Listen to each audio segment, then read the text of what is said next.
हमारे चैनल को सब्सक्राइब करें और बेल नोटिफिकेशन को ज़रूर दबाएं। ज्योतिष रत्न केंद्र चैनल पर हमारे आप सभी प्रिय दर्शक गणों का बहुत बहुत हार्दिक स्वागत और अभिनंदन। प्रिय साथियों, मैं हूं आचार्य पंडित सर्वदानंद शर्मा। मेरी ओर से भी आप सभी को बहुत बहुत प्यार भरा नमस्कार। तो प्रिय साथियों, आज हम इस कार्यक्रम के दौरान आपके साथ जो बातचीत करने वाले हैं, ये है चर्चा आपके अपने मासिक राशिफल को लेकर के। और ये जो आपका मंथली राशिफल है, ये मई 2023 का है। और दूसरी बात ये कि लगन राशि पर आधारित है, चंद्र राशि पर आधारित नहीं है ये राशिफल।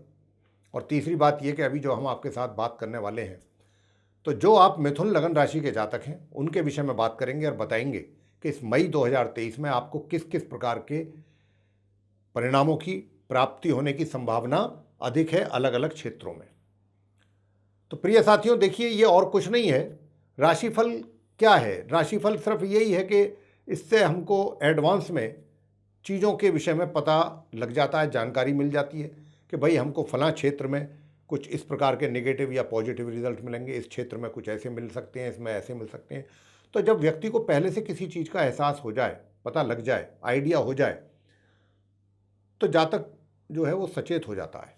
और फिर अंत में हम आपको रेमेडीज़ भी देते हैं, और बहुत आसान और सरल रेमेडीज़ जो आप चलते फिरते कर सकते हैं। उनमें ना आपको समय देना है, 10-10, 5-5 मिनट ज़्यादा से ज़्यादा। बहुत से हमारे मित्र साथी हैं, उनका ये कमेंट बॉक्स में कमेंट्स आते हैं कि साहब, आप तो हमेशा ही हमें डराते रहते हैं, आप तो हमेशा उल्टा ही बोलते हैं। ऐसी बात नहीं है मेरे प्रिय साथियों, हमें कोई शौक़ नहीं है डराने का या उल्टा बोलने का।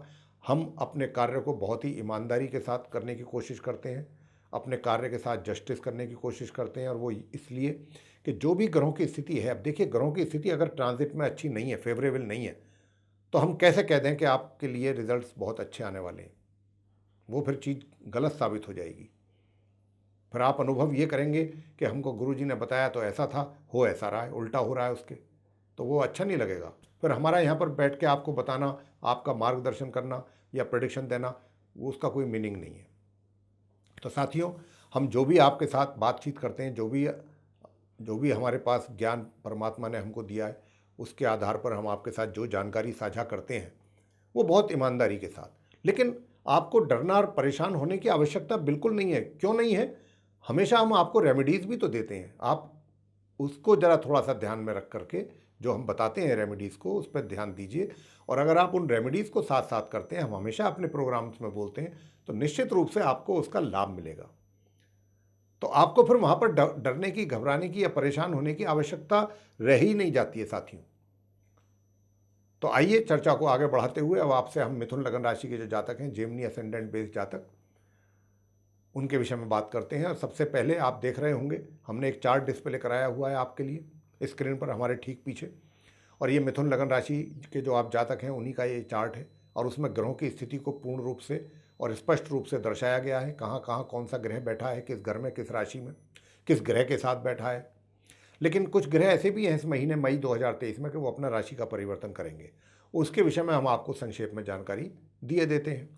और फिर जब ग्रहों की स्थिति से आपको अवगत करा देंगे, तो फिर हम आपको इसके आधार पर जो परिणाम बनते हैं उसके विषय में अवगत कराएंगे अलग अलग क्षेत्रों में।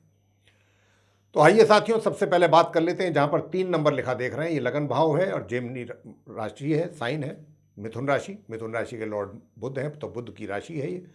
मिथुन राशि के स्वामी जो हैं बुध होते हैं। अब बुध के घर में मंगल और शुक्र का संबंध एक साथ बना हुआ देख रहे हैं आप, मंगल शुक्र एक साथ बैठे हुए हैं। तो यहाँ पर जो मंगल ये बैठे हुए हैं, ये 10 मई को अपना राशि परिवर्तन करेंगे और यहाँ से अपनी शत्रु राशि मिथुन से निकल करके ये कर्क राशि में जाएंगे। कर्क राशि कहाँ है? जहाँ 4 नंबर लिखा है, वहाँ पर ये 4 नंबर में जाएंगे। वो सेकंड हाउस कहलाता है, द्वितीय भाव।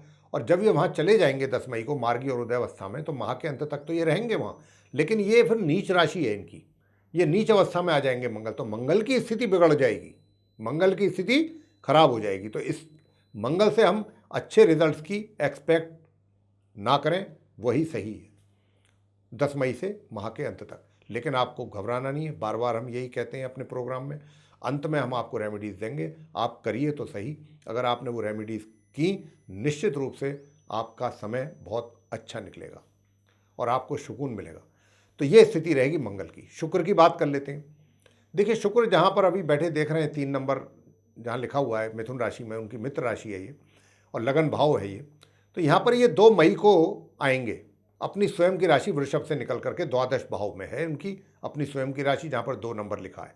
वहाँ से ये 2 मई को निकल करके अपनी राशि परिवर्तन करते हुए यहाँ आ जाएंगे अपनी मित्र राशि मिथुन में।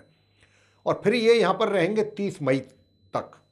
30 मई को फिर ये अपना राशि का परिवर्तन करेंगे और यहाँ से अपनी मित्र राशि मिथुन से भी निकल करके ये जाएंगे अपनी शत्रु राशि कर्क में, जहाँ 4 नंबर लिखा है, और वहाँ पर फिर इनका दोबारा से मंगल के साथ संबंध स्थापित होगा। तो ये रही मंगल और शुक्र की स्थिति। अब आपसे बात करते हैं जहाँ पर 1 नंबर लिखा हुआ है वो मेष राशि कहलाती है और एकादश भाव कहलाता है 11th हाउस। वहाँ पर 4 ग्रहों को आप एक साथ बैठा देख रहे हैं। 4 ग्रहों का संबंध बना हुआ है, चतुर्ग्रही योग। और ये सूर्य हैं, राहु हैं, बुध हैं और गुरु बृहस्पति हैं। 4 ग्रह हैं। तो प्रिय साथियों, हालांकि स्थिति तो मैं पहले जब आपसे अप्रैल का राशिफल की बात किया था तब से ही मैं ये बात बोलता आ रहा हूँ कि ये स्थिति ठीक नहीं है। जितने अच्छे कुछ राजयोग बनेंगे उससे ज़्यादा तो बड़े दोष बन जाएंगे, बने हुए हैं। लेकिन एक अच्छी बात है कि सूर्य जो है अपना राशि परिवर्तन करेंगे इस माह 15 मई को, और वो यहाँ से, हालांकि उनकी ये उच्च राशि है लेकिन उच्च राशि का होना ना होना बराबर है, क्योंकि राहु जैसे परम शत्रु और क्रूर पापी ग्रह के साथ वो बैठ करके यहाँ पर ग्रहण दोष है। इसी के कारण 20 अप्रैल को सूर्य ग्रहण भी लगा है। तो अब लेकिन अब सूर्य यहाँ से निकल जाएंगे अपनी परम उच्च राशि मेष से, और जब ये 15 मई को निकलेंगे तो ये जाएंगे अपनी शत्रु राशि वृषभ में, और फिर ये माह के अंत तक वहाँ बने रहेंगे। और वृषभ राशि, जैसा मैं बता चुका हूँ अभी थोड़ी देर पहले, कि वो 2 नंबर जो लिखा हुआ है वो वृषभ राशि है द्वादश भाव में। तो वहाँ पर ये सूर्य चले जाएंगे। और अब बात राहु की कर लेते हैं। राहु अपनी शत्रु राशि मेष में बने हुए हैं बहुत समय से, और आगे भी कई महीनों तक रहेंगे ये अपनी शत्रु राशि मेष में, मंगल की राशि में, एकादश भाव में। अब बुध की बात कर लेते हैं। बुध भी साथियों पूरे महीने अपने समग्रह राहु और अपने समग्रह बृहस्पति के साथ इसी एकादश भाव में, इसी मेष राशि में, उनकी सम राशि है ये, बने रहेंगे। लेकिन अभी उनकी स्थिति है कमज़ोर, क्योंकि वो अस्त भी हैं और उल्टी चाल भी वो चल रहे हैं, वक्री स्थिति में भी हैं। लेकिन ये 10 मई को पूर्व में उदय होंगे। जी हाँ, उदय हो जाएंगे, राइज कर जाएंगे, और 15 मई को फिर ये मार्गी भी हो जाएंगे, सीधी चाल चलना आ रहा। तो मतलब 15 मई तक जाकर के बुध की स्थिति काफ़ी बेहतर होगी। अब बात करेंगे गुरु बृहस्पति की। गुरु बृहस्पति भी पूरे महीने इसी राशि में, इसी भाव में, इसी घर में बने रहेंगे, बुध और राहु के साथ, मार्गी और उदयावस्था में। जी हाँ। और अब बात कर लेते हैं शनि की। शनि जहाँ पर 11 नंबर लिखा हुआ है यहाँ पर बैठे हुए हैं, तो ये कुंभ राशि कहलाती है, उनकी अपनी स्वयं की राशि है, उसके ये लॉर्ड है, और ये 9वां भाव है, 9th हाउस। और शनि की स्थिति अच्छी है, मार्गी और उदयावस्था में, मजबूत स्थिति में, अपने घर में अपनी राशि में बैठे हुए हैं, बैठे रहेंगे पूरे महीने इसी प्रकार। अब बात केतु की कर लेते हैं, जहाँ पर 7 नंबर लिखा है, उनकी मित्र राशि है तुला राशि, उसमें ये बैठे हुए हैं बहुत पहले से, और आगे भी आने वाले कई महीनों तक ये इसी प्रकार पंचम भाव में अपनी मित्र राशि तुला में बने रहेंगे। तो ये थी वो स्थिति कि जो मई 2023 में ग्रहों की रहने वाली है साथियों। इसी आधार पर अब हम आपको बताएंगे कि किस किस प्रकार के रिजल्ट्स मिलने की आप मिथुन लगन राशि के जातकों को अलग अलग क्षेत्रों में संभावना अधिक है। सबसे पहले बात करेंगे आपके करियर की, प्रोफेशन की। कैसा रहेगा आपका प्रोफेशन? प्रिय साथियों, बहुत स्पष्ट रूप से कह रहा हूँ, अप्रैल से के महीने से कह रहा हूँ कि जब से गुरु बृहस्पति मेष राशि में गए हैं तब से आपके लिए अपने कार्य स्थल पे, वर्क स्फीयर पे, चाहे आप व्यापार कर रहे हैं चाहे रोजगार, आपके लिए चैलेंजेस बढ़ चुके हैं, आपके लिए संघर्षपूर्ण स्थिति बन चुकी है। आपको संघर्ष अधिक करना पड़ेगा इस मई के महीने में भी, और संघर्ष यानी कि स्ट्रगल, आपको इस संघर्ष से जूझना होगा, और कोई भी रिजल्ट अचीव करने के लिए आपको बहुत अत्यधिक एफर्ट डालना पड़ेगा। और इसमें 15 मई से आपके लिए जो आपके विरोधी हैं वो भी आपको परेशान करने की कोशिश करेंगे और अधिक मात्रा में, और चाहेंगे कि आप किसी भी तरीके से अपने कार्यों में सफल ना होने पाएँ। मैं जो बात बोल रहा हूँ बहुत ध्यान से सुनने की आवश्यकता है ये, ताकि आप उसी हिसाब से अपने लाइफ में मई के महीने में डिसीजन ले सकें। तो आपके लिए 15 मई से माह के अंत तक इन विरोधियों के और शत्रुओं के कारण भी समस्याएं अधिक रहेंगी। उधर आप पहले ही अपने व्यवसाय में काफ़ी परिश्रम आपको करना पड़ रहा है, चैलेंजेस फेस करने पड़ेंगे, कठिनाइयों का भी सामना करना पड़ेगा। तो यहाँ हालात कुछ आपके लिए आसान नहीं होंगे। दूसरी बात कि आप ये तो सब फेस कर रहे होंगे, आपका जो पराक्रम है शनिदेव उसको भी प्रभावित करेंगे। यानी आपके पराक्रम में कमी, यानी कि जो शरीर में ताकत होनी चाहिए, दिमागी तौर पे भी शारीरिक तौर पे भी, तभी तो व्यक्ति कुछ मेहनत या एफर्ट कर पाता है या स्ट्रगल या हार्ड वर्क कर पाता है। लेकिन जब हमारा एनर्जी लेवल ही नीचे जाएगा, डाउन जाएगा, तो हम कैसे मेहनत कर पाएंगे। तो यहाँ शनिदेव भी आपको एनर्जी नहीं दे रहे हैं, एनर्जी आपका लेवल जो है वो डाउन कर रहे हैं।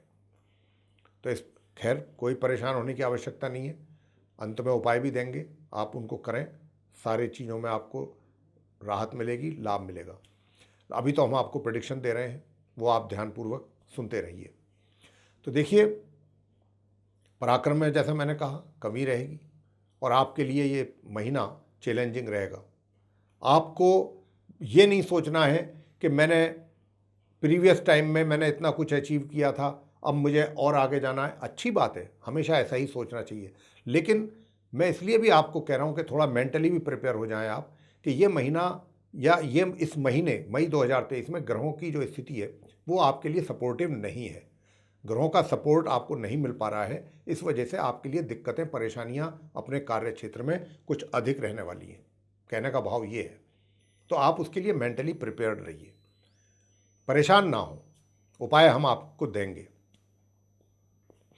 अब आपको बताना चाहेंगे आपकी इनकम की स्थिति कैसी रहेगी, सुख सुविधाओं की स्थिति, हालात कैसे रहेंगे। प्रिय साथियों, जहाँ तक आय का प्रश्न है तो इनकम तो आपको साधारणतया होती रहेगी, इनकम में तो कोई ऐसी बात नहीं है। बीच बीच में हो सकता है कुछ रुकावट भी हो जाए, या कभी ऐसा भी हो सकता है कि कभी रुकावट हो गई और कभी अचानक कुछ ज़्यादा धन की प्राप्ति हो गई। आपका ये महीना ऐसा ही निकलेगा कि कभी धन का थोड़ा लगा कि भाई कुछ कम महसूस हो रहा है, हाथ में है नहीं, धन का अभाव, और कभी एक साथ पैसा आ गया, कुछ ऐसी स्थिति रहेगी। और सुख सुविधाओं की जहाँ तक बात करें तो सुख सुविधाओं का तो देखिए आप उसके लाभ उठाने से तो वंचित रहेंगे, क्योंकि बात यह है सुख सुविधाएं जैसी चीज़ों का लाभ लेने की व्यक्ति के दिमाग में कब आती हैं बातें, जब उसकी लाइफ बहुत चैन और सुकून से निकल रही होती है। यहाँ तो आपकी लाइफ में मैं देख पा रहा हूँ कि उथल पुथल ही काफ़ी है कार्यस्थल में, जहाँ आप कार्यरत हैं, जहाँ कार्य करते हैं, जहाँ से आपकी जीविका चलती है, तो यहाँ पर वैसे ही काफ़ी उथल पुथल दिख रही है। तो जब ऐसे में व्यक्ति डिस्टर्ब होता है तो फिर कहाँ उसकी इन चीज़ों की तरफ ध्यान जा पाता है कि मैं कुछ ऐसा इस चीज़ का, ऐश्वर्य के साधनों का लाभ लूँ, ये करूँ वो करूँ, नहीं जाता। अब बात कर लेते हैं प्रेम संबंधों की। देखिए, प्रेम संबंधों का जहाँ तक प्रश्न है मेरे प्रिय साथियों, प्रेम संबंधों को लेकर के भी यहाँ पर यह है कि ऐसी स्थिति में जो देख पा रहा हूँ वो ये है कि प्रेम संबंध तो आपके डे 1 से बन रहे हैं महीने के, और ये 10 तारीख तक बनेंगे।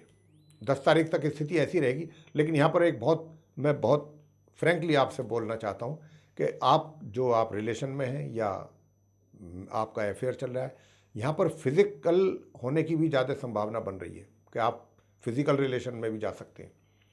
जहाँ तक हो सके उससे बचें, अच्छा रहता है अगर ना हो ऐसी चीज़ें, लेकिन संभावना इसकी भी अधिक बन रही है, इसलिए आपसे कह रहे हैं 10 तारीख तक, 1 मई से 10 मई तक कुछ अधिक है संभावना।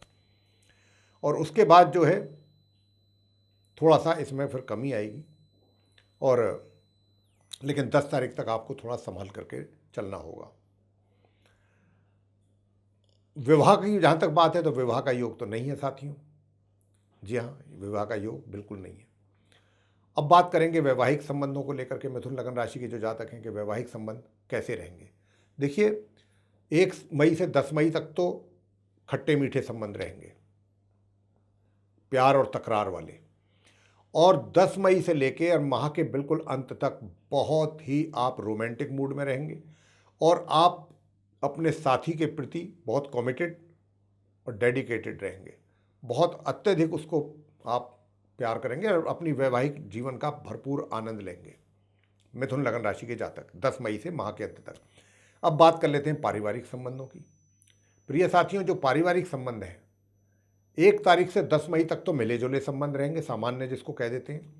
लेकिन प्रिय साथियों, 10 मई से लेकर माह के अंत तक का जो समय है, इसमें आपको मैं कहना चाहता हूं कि 10 मई से लेकर के और माह के अंत तक, चाहे आप घर में हैं, चाहे बाहर हैं, चाहे अपने कार्यस्थल पर हैं, जहां पर भी हैं, आप इस बात का बहुत विशेष ध्यान रखें कि अपनी वाणी पर बहुत नियंत्रण रखने की आवश्यकता है। अदरवाइज आप बहुत बड़ी परेशानी में भी फंस सकते हैं अपनी वाणी के कारण। आपको कहीं गुस्सा बहुत जल्दी आएगा, क्रोध बहुत जल्दी आएगा, क्रोध के कारण आपसे कुछ अपशब्द मुंह से निकल सकते हैं किसी के लिए भी, और वही आपकी परेशानी का भी कारण बनेंगे। तो आपको यहाँ पर अपनी जबान, अपनी वाणी और अपना व्यवहार और अपना क्रोध, ये सब इस पर ध्यान देना होगा बहुत अत्यधिक 10 तारीख से माह के अंत के बीच। अगर आप चाहते हैं कि सबके साथ आपका फिर भी ठीक, और पेशेंस बहुत ज़रूरी है रखना। पेशेंस लूज किया नहीं और परिस्थिति आपके विपरीत हो जाएंगी, सर्कमस्टांसेस। तो ये स्थिति रहेगी, और उसी के वजह से मैं आपको ये भी बताऊं कि शत्रु आपके अधिक पैदा हो जाएंगे। तो शत्रु अधिक पैदा ना हो, कोई नहीं चाहता कि मेरे शत्रु अधिक हों, तो आपको अपना ये सब चीज़ों पर ध्यान देना होगा। और बुजुर्गों का तो सहयोग आपको अच्छा प्राप्त हो जाएगा, बुजुर्गों का आशीर्वाद भी मिलेगा आपको। लेकिन जो आपके घर परिवार के सदस्य हैं 10 तारीख से, उनके साथ अनबन काफ़ी मात्रा में रहेगी, और प्रॉपर्टी को लेकर के भी ज़्यादा संभावना बन रही है, इश्यूज बन सकते हैं। अब आगे बात करते हैं शिक्षा को लेकर के। देखिए, स्टूडेंट्स जो हैं मिथुन लगन राशि के, उनको मिले जुले रिजल्ट्स मिलने की संभावना कुछ ज़्यादा है। मिले जुले मतलब सामान्य से मध्य के बीच में। अगर आप अपनी पढ़ाई पर फोकस करते हैं तो बीच बीच में तो कहीं तो लूज़र कहलाएंगे थोड़ा बहुत, लेकिन कहीं आपको गेन भी मिलेगा। तो कुल मिलाकर के वो रिजल्ट्स जो हैं आपके सामान्य से मध्य के बीच में आपको मिल पाएंगे स्टूडेंट्स को। इसी प्रकार संतान की बात करें माता पिता से, कि आपकी भी जो संतान है, अगर वो परिश्रम करेंगे, मेहनत करेंगे, तो उनको भी जितना वो एक्सपेक्ट करेंगे या आप उनसे एक्सपेक्ट कर रहे हैं, इतने तो परिणामों की प्राप्ति नहीं हो पाएगी इस महीने, लेकिन फिर भी काफ़ी हद तक, यानी कि सामान्य से मध्यम रिजल्ट्स आपकी संतान आपको दे पाएगी और उसको मिल पाएंगे। स्वास्थ्य की बात कर लेते हैं। देखिए, स्वास्थ्य जो है माह के मध्य तक तो लगभग आपका सही रहेगा। लगभग कह रहे हैं, ये नहीं कहा है कि बिल्कुल सही रहेगा, वहाँ पर भी सेहत थोड़ी बहुत प्रभावित रहेगी, लेकिन उसके बाद तो बहुत ज़्यादा स्वास्थ्य आपका नरम रहेगा। तो अपने स्वास्थ्य को लेकर के भी लापरवाही ना करें, खान पीन का ध्यान रखिए, एक्सरसाइज करते रहिए, सब चीज़ों का ध्यान रखिए, मेडिकल चेकअप वगैरह वगैरह सब कुछ, अपना ब्लड प्रेशर, शुगर, डायबिटीज़, अगर आप हैं डायबिटिक हैं तो उसका भी ध्यान रखिए, और अपने बीपी का बहुत ध्यान रखिए, क्योंकि मंगल की स्थिति खराब हो रही है साथियों। आप मिथुन लगन राशि के जातकों के लिए सबसे ज़्यादा आपको ब्लड प्रेशर की प्रॉब्लम हो सकती है, इसकी संभावना बहुत अधिक है। लेकिन उपाय हम आपको देंगे, उपाय करिए, निश्चित रूप से आपको उसका लाभ मिलेगा। और उपाय ये है कि सबसे पहला तो हम स्वास्थ्य को लेकर के ही मंगल का ही उपाय आपको बता रहे हैं, जिसके कारण आपके बीपी ऊपर नीचे रहने की अधिक संभावना है। और वो ये है कि देखिए, एक तो आप किसी भी सफाई कर्मचारी को मंगलवार के दिन लाल मसूर की दाल और कुछ पैसे जरूर दे दें। एक तो ये काम करें आप मंगलवार के दिन, और दूसरा, नियमित रूप से प्रत्येक मंगलवार जब तक मंगल नीच अवस्था में है, अगर आप हनुमान जी की मूर्ति पर अगर आप सिंदूर का चोला चढ़ाएंगे तो ये आपके लिए बहुत ही उत्तम उपाय है। सिंदूर का चोला चढ़ाइए, वहाँ जाकर के दीपक जलाइए, चाहे आप तिल के तेल का जलाएं, चाहे आप सरसों के तेल का जलाएं, और वहीं बैठ करके हनुमान चालीसा का पाठ। और महिलाएं क्योंकि ये काम नहीं कर सकती मंगलवार के दिन चोला चढ़ाने का, उनको तो मंगलवार के दिन हनुमान जी के मंदिर में भी जाना नहीं चाहिए। तो महिलाएं क्या करें, महिलाएं मंगलवार का व्रत कर सकती हैं। आप मंगल का व्रत कर लीजिए, आप ये कर सकती हैं। और अब दूसरा उपाय आपको बताने जा रहे हैं। सूर्य देव को जल हमने आपको पीछे भी कहा था कि जरूर दें, आप अभी भी आप कंटिन्यू पूरे महीने दें, सुबह के समय सूर्य देव को जल देना ना भूलें। तांबे के कलश में एक चुटकी कुमकुम मिला लें उसमें। ये कार्य आप जरूर करें। और इसके अतिरिक्त और क्या करना है, जो जिनका अपना कार्य क्षेत्र में रिजल्ट्स लेकर के परेशान चल रहे हैं, उनको बृहस्पतिवार के दिन केले के वृक्ष की पूजा जरूर कर लेनी चाहिए। और बृहस्पतिवार के ही दिन छोटे बच्चों को केले बांट दें। केले, ये जरूर काम करें। और अंतिम उपाय आपको देने जा रहे हैं। अंतिम उपाय, चंडिका स्तोत्र का पाठ नियमित रूप से करें, 10 मिनट में हो जाएगा, सुबह ही स्नान करने के उपरांत। आप ये सब कार्य कीजिए, देखिए सब कुछ आपका बहुत अच्छा होने वाला है। सब कुछ बहुत अच्छा होगा। आपके पराक्रम में भी वृद्धि होगी मंगल के उपाय करने पर। आप गुरु बृहस्पति के उपाय करेंगे तो आपके कार्य क्षेत्र में भी आपको लाभ प्राप्त होगा। और आप ये जो हमने जो भी उपाय आपको बताए, जो दान बताया है, जो पूजा बताई है, करिए, देखिए आपको अगर ना लाभ मिले तो कहना। तो मेरे प्रिय साथियों, ये था आप मिथुन लगन राशि के जातकों का मंथली राशिफल मई 2023 का। अगर आपको ये पसंद आया तो इसको लाइक ज़रूर कर दें और चैनल को भी सब्सक्राइब करना ना भूलें। अधिक से अधिक मात्रा में इस वीडियो को शेयर करेंगे तो दूसरे लोग भी इस जानकारी का लाभ उठा पाएंगे। और यदि आप चाहते हैं कि आने वाले दिनों में एस्ट्रोलॉजी के टॉपिक को लेकर के जो भी हमारे वीडियोस बनेंगे, उन सभी की नोटिफिकेशंस और वे सारे वीडियोस भी समय रहते आप तक पहुंच पाएँ, तो उसके लिए फिर आपको बेल आइकन दबा देना चाहिए। इसी के साथ आप सभी मित्रों का सहृदय बहुत बहुत धन्यवाद। जय माता दी।